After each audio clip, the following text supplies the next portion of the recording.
challenging part about owning your own business? Building clientele.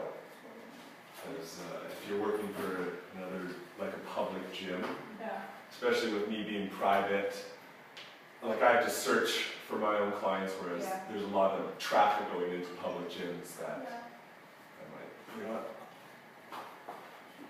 Let me turn this off. What type of advertising do you do for yourself to get that clientele? I did do Kijiji for a while, and then I maxed out, so I stopped What do you for right now.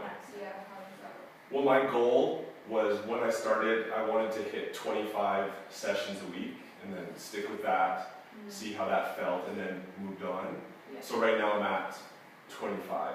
Oh, okay, I see. So once you get that, you just stop. And then like once I feel comfortable with this, then I'll do some more advertising if I want to get more people involved. So you had like the same clientele from like how it's been right from when you graduated? I actually started in second year. Okay. Now I definitely recommend starting early. Like even if you train friends, which is what I did from the beginning, it just good practice. Yeah. Because like coming right out of school can be pretty tough to get going, you know? Yeah. Overwhelming. Yeah. What would you, like average age of your clients, what would you say? It's pretty widespread. I've got 4 clients over 50, and then most of them probably 25 to like 35. Okay. Like definitely opposite ends of the spectrum kind of thing. So when you advertise, do you kind of say like anyone, or do you like try to target a specific? Right now it's anyone. Like until I get to the point where I have people asking to come and I can't meet the demand, then I'll be specific about what I wanted to do. Yeah. But I'm willing to take anybody as long as it's not injury related, because I don't do corrective. That's just something I wasn't interested in. Okay. More about helping people lose weight or get into shape.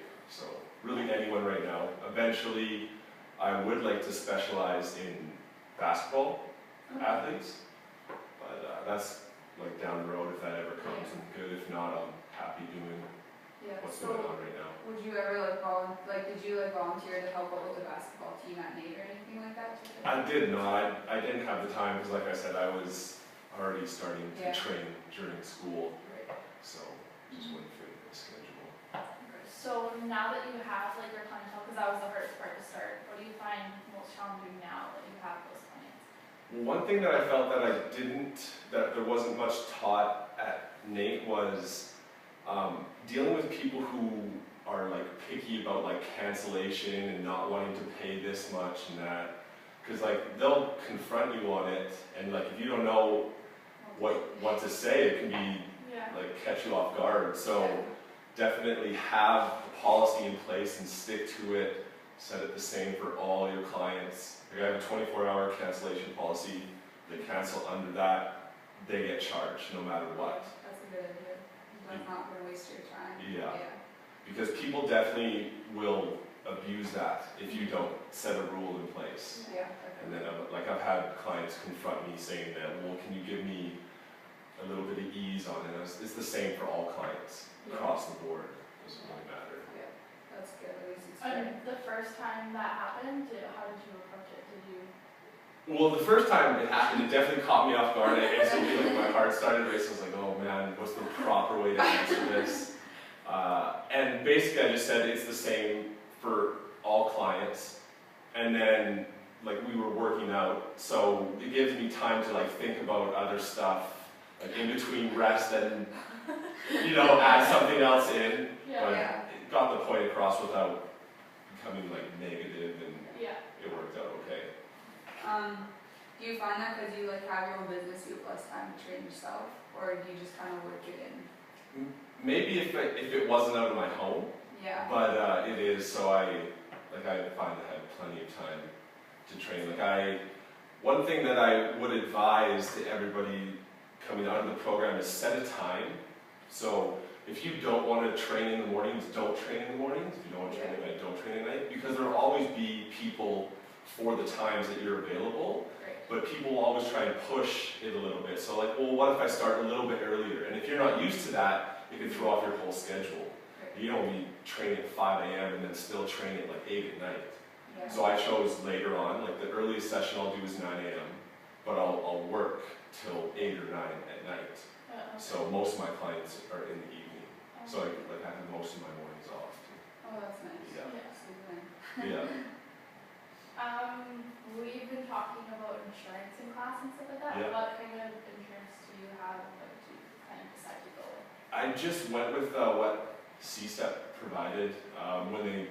After you fill out all the paperwork and they send you what you have covered, seemed like everything I needed was there, so I just left it at that. If you were gonna hire like more trainers to help you, what kind of like certification would you want them to have? CanFit Pro? Well, I definitely would not take CanFit Pro.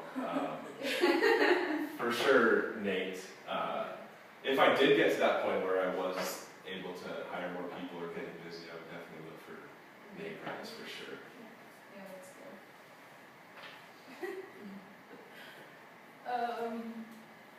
Are your That one doesn't work for this. okay? I was gonna say, so how did you decide how much to charge your clients? Like, I just went off the rate that was suggested in school, $70 per session. okay. And then I also do like couples or partner training, which is $60 a person.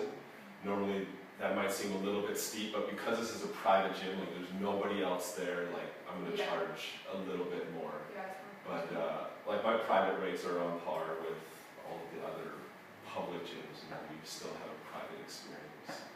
Did your clients like have any problems with that, or they just like confronted you and been like, I don't want to pay that much or anything like that? Yeah, like I've had clients ask, like, what if I buy 20, do I get a discount? Yeah. And trying to work it a little bit, and you just gotta Yeah. be firm. Because if they want to train with you, they'll train with you, and if you're good, you'll back up what Yeah. you say, so. And do you always just do like 1 hour sessions, or will you do like 2 hours and then charge them more? Yeah, like if they want 2 hours, we could definitely do that, but nobody has asked for that so You far. working too hard at first. Yeah, I do have a 30-minute session available. Okay. Call it Intensity Express. So like you come changed, and as soon as we get here, we go hard for 30 minutes, and then you can leave for people who only have like an hour for lunch or want to get it done a little bit quicker. How much do you charge for that? That one's 45. Okay. So you said you wanted to like specialize in basketball. Have you like ever worked with someone that's like had any disabilities at all? That would be more correct, I guess. Yeah, no. Have you had to turn anyone away for like if they have corrected things or anything? Yeah, I had one of my friends, is the manager of Physique Fitness, so I had my cards there, and a person came in there, was looking for help, and he referred him to me, and this guy had way too much wrong, like there was a whole lot of issues going on, and I didn't feel that it was the best for me, so I just referred him to another one of my classmates who graduated, who I know is incorrect. Yeah. So you have like a network that if someone was more wanted to do like bodybuilding, you could refer them or Yeah, corrective and all that kind of stuff. yeah, like, and really besides corrective, like I'll train whatever, like if they only do bodybuilding or sport specific or just weight loss, that's fine by me. Really corrective is the only One you don't like. don't like. Okay. So you network with Physique, right? So how did you establish that? Like, Well, my grandpa and the owner of Physique Fitness are childhood friends, and so I got all of my equipment through there, and then through that just started to get to know the manager, and then Yeah. just like whenever you get started, just bring your cards in and leave them. Do you find that they brought you like a lot of clients right off the bat, or did you just find your own? No, they haven't brought me any clients that have stayed. Like they've referred a lot, but usually the people that they've sent my way have been some people who tried to haggle the price and get it down lower. And Yeah. I just I'm sorry, I can't do that, and they usually move on.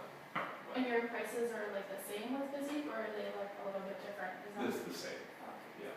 Like I have a friends and family discount that I let the friends kind of want to get involved, but besides that, straight across the board, same price. So when you first started, did you bought like all your equipment up front, or did you like grab certain pieces, and how did you like finance that? Well, I actually started building this setup like 5 years ago, because I've never liked the gym experience. So in my last house, I started building piece by piece, just starting with the bench and dumbbells, eventually adding a squat rack. And this whole setup took me 4 years to purchase. And then by the time I was ready to start my business, I already had everything I needed. So you just financed it yourself? Yeah, like I had no credit or anything on it, that needs to still be paid. Do you find, like, obviously you went through Nate and they would like stress that it's hard to train friends and family. Do you find any like issues with that? Or? No, I mean at first, a little bit, because you do have to realize that you're there to give them a workout. You can't just be talking and joking and whatnot. So sometimes you definitely have to say, okay, let's get going, we can talk later kind of thing. But once you get used to it, it's fine. But one thing also is that sometimes they may not try as hard, because it's a buddy, like I don't have to work as hard, whereas if it's a stranger telling them to keep going, they might work a little bit extra. Push them a little bit harder. Yeah. So did you just push them harder, or like how did you? Yeah, usually, I wouldn't say trick, but maybe make them do the exercise longer without them realizing it, or like, little stuff like that, where they're actually working harder and they don't even realize that they are. Okay. So, Cheryl likes to talk to us about like what makes us special or whatever kind of thing, like how it sets you apart in the industry, like how you're gonna, it goes with your advertising, but like how you're gonna market yourself and what you bring to the table instead of something else. So what did you feel like you had that you could bring and that kind of thing? Well, I believe that training people comes down to two major things. One, they need to have fun, they need to enjoy being here, and two, they need to see results. So there's a whole bunch of steps you can take to get them from point A to point B. You just need to adjust it so that it's really catered to each individual, and I feel like I can do that. If some people don't like the intensity and people screaming at them, I'm not going to bring that. I'll cater to them, and I feel like I'm pretty personable and able to develop a good rapport with all my clients. If you were ever to like branch out and have more people training with you, like as trainers, would you have a certain person for corrective and maybe have like a massage person you could refer to and all that kind of stuff? Possibly. One of the long-term goals I have is to open up a big gym and have it separated so that there's a private area for just trainers and their clients, and then there's a semi-private side where only clients can train. So lots of my clients, they don't go to the gym, they feel self-conscious, they don't want to have to deal with other people. So if I could have a facility where I could train them 2-3 times a week when they train with me, and then the other days that they need to work out, they can still come, and it's a lot slower, not as many like judging eyes on them and stuff like that. I even noticed with like we were in practice and I had a couple clients and neither of them are comfortable in like the gym setting because they just feel like they're being judged all the time. So. It's really common, and like that's one of the reasons I decided to go like really private, was because I knew there's a big market for it. Like I get people tell me all the time, I hate going to the gym, I don't like it, I don't feel like I fit in or I'm in shape enough, so. Yeah, definitely. Is there anything you would do differently now that you've started? Like, is there anything that you kind of like have learned from that you would change, or? Not change. If I could go back, it would have just been a lot smoother transition. There wouldn't like been as many bumps in terms of like finding clients and staying busy. But right now, it's really going good. So no complaints or changes. Did you? I was just gonna say, is there anything that you like regret from when you first began to now? No, not that I regret. I mean, makes you who you are, so Yeah. gives you experience. Do you go through, like consent forms and things like that, and like, do your clients have contracts, or how do you work all your paperwork? Yeah, so I do have an informed consent form and a liability waiver form that everybody has to sign if they want to train with me, and no contracts as far as payment is concerned. I have people that pay every single time, and I have people who pay for 10 or 20 at a time. But one thing that I do put in policy is you always have to have one in the bank. So if somebody's paying every time, they always have to have one extra just in case that day that they do cancel, and then I can charge them for it. Because I did have one client who, before I put this in place, hadn't paid me for 2 because he canceled twice in a row, and then I actually had to like track him down and get my money back.